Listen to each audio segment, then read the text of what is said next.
All right, joining me now in the middle of some tape study out in California. Nate, are you out in California or Nevada right now? I'm in Stockton. In Stockton, man. You just got, were you in Lake Tahoe recently? Is that what I saw? Yeah, I was in Tahoe yesterday. We just got back. Yeah, what did you do up there? Obviously some elevation training. Yeah, we did some biking, running and shit, swimming a little bit. Yeah. So I guess how's camp going, man? Is this like is the hard part done, or are you still kind of ramping it up? Yeah, everything's hard the whole time, but I'm probably gonna just sit around until fight time. Yeah, I did see you did have some fun out there though with Zach Bryan though. How did that come together? That looked pretty sweet. That was a blast. Yeah. Were you guys boys before that, or did you just meet? No, we just met right there, and he's hella cool. So that's fun. Yeah. Well, cool, man. Obviously, 10 days out from a pretty big fight, Jorge Masvidal, part 2. Is this just another fight for you, man? Is it feel any different, any bigger, any more motivated than ever? I guess kind of what are the feelings coming into this one? No, it's good. I wish it would have happened a month ago already. I'm ready to go. Yeah, it's time to go. So let's get the fuck over and get it done. And I know you guys just got off your media tour, and you kind of, the last time we saw you up on stage, things got a little heated. So I guess what happened with that whole thing? We spoke to Jorge, or some of my colleagues did last week. He was kind of saying your guys started it and that they attacked his coach and stuff. I guess from your perspective, what happened there at the end with that brawl? I left the situation because I want to fight on July 6th. I don't want to get into a big old ruckus, and I could feel how they wanted that, and I could see there was no security. And I'm like, if we're gonna be here at July 6th, I think this is real unprofessional that you guys got us sitting here and we're gonna fucking get into a fight right now. So I'm done. I've had enough press conferences. I'm over this shit, and I rolled out. And they sat around and antagonized the whole fight with guys who were still there. They knew they were there, and I thought his coach started the shit. He was in there slapping at the guy's hand. I've seen the videos, and I tell him fuck off, and he was at the previous fight. So they did that to themselves, and that's their problem. It's really no sweat off my back, and I don't care.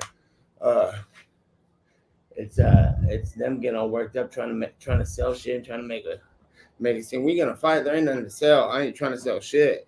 Come if you want. Don't watch if you want, but I'm training to kill, and that's what I'm coming with. Yeah, and I guess in terms of your first fight with him for the BMF title, I felt like you guys were there was a lot of respect there. There was a lot of kind of real recognizes real. Have things changed at all in that department with this? Like, do you still respect him a lot, or exposed him a little bit? I respect and appreciate people who've been around and could be around the game that long, and I put him on like that, and I felt like he deserved the recognition. I know people are.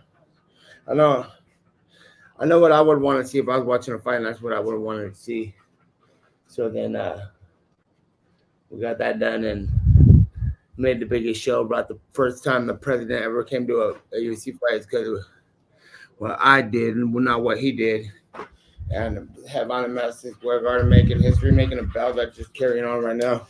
Bigger fights than the world titles, and that was all done by me. And then he just went around doing a bunch of disrespecting and shit talking, and then when I give you a little fuck you back, then he gets all like it's something more than it is, but it ain't really ain't a big thing. Just him expose himself as a fucking goofball. Second time in a boxing fight for you. Is anything different in this camp compared to the last one that you prepared for with Paul? Yeah, this one's going a little better. I'm doing a little more prepping than last time. Yeah. I feel better, and I'm just ready. I wish it was June 1st already, but now we're on July 6th, so yeah, I'm overhearing about this shit. Yeah, some fireworks for the 4th of July. I guess the weight, fighting at 175, do you feel like that kind of had anything to do with this camp as well? Maybe a more natural class for you to fight in? Yeah, I wish we were fighting at 165, but that's what they want to do, so I don't care, whatever. And I guess for going forward too, have you? I heard you say recently that you have a hit list, right? Beyond this fight, Yeah. Who's next on the list? Do you feel like after Masvidal? I don't got no orders, but there's a few asses to whip. Right now off top,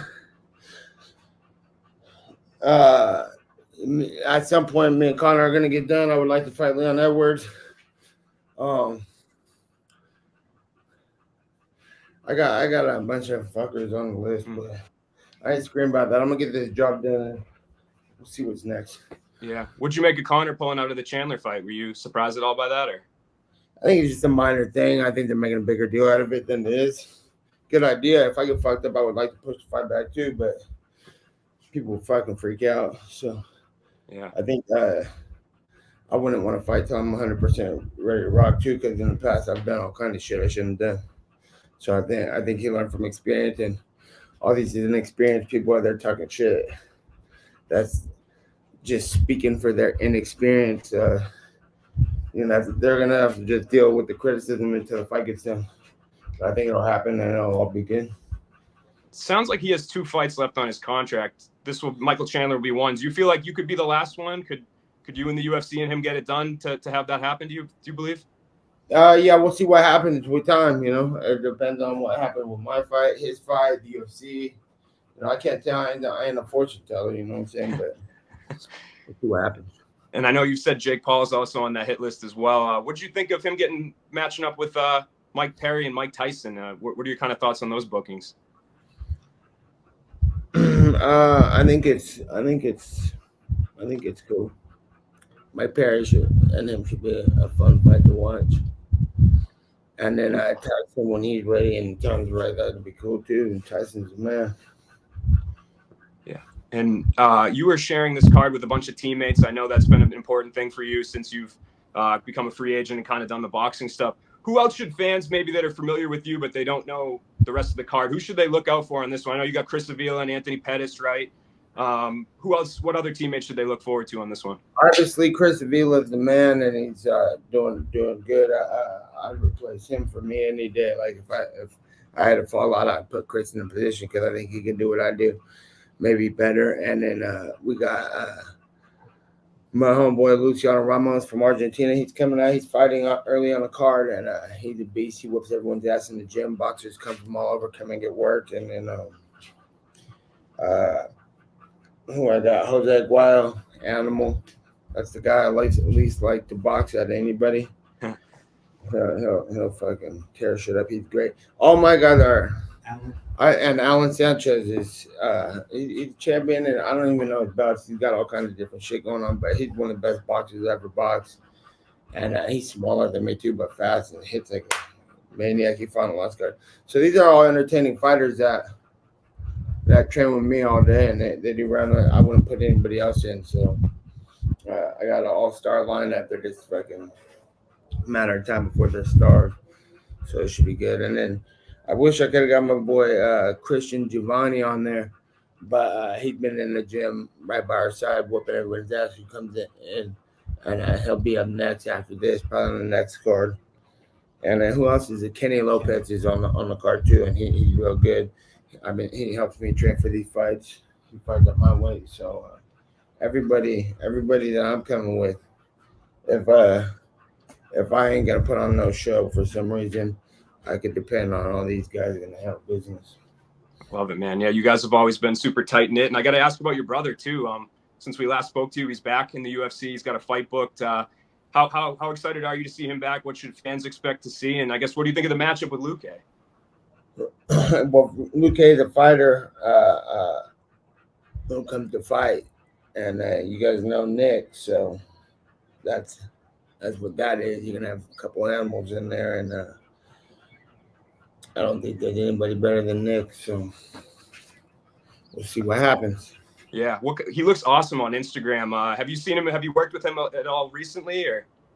He's been in Texas doing a camp out there, but he's going to be out here soon in a few weeks. So we'll link up and get to business as soon as this fight's done. I think he's been just staying out of my hair because he knows we got a rhythm going on right here, and he's doing it all full MMA. So he's grappling and doing all that out there with some guys. So we'll see what happens. Yeah, will you go corner him against Luque as well? Yeah, we'll see what happens. He's going to come out to LA, I think, and then we're going to talk out there and get it all figured out. Cool, man. Well, let's end with this. You Saudi Arabia, fuck. Get up out of Arizona. yeah, Mr. Worldwide. let's end with this, man. I appreciate your time today. I guess you, Jorge Masvidal, why should people tune in? What are they going to see go down? Why should they pay for this one? Because don't pay or pay whatever you want to do, but like, who would you want to see fight? For I'm coming to kill. I'm sure he thinks he's going to too. We'll see what's going on. There he is, Nate Diaz. You're the man, Nate. Appreciate you.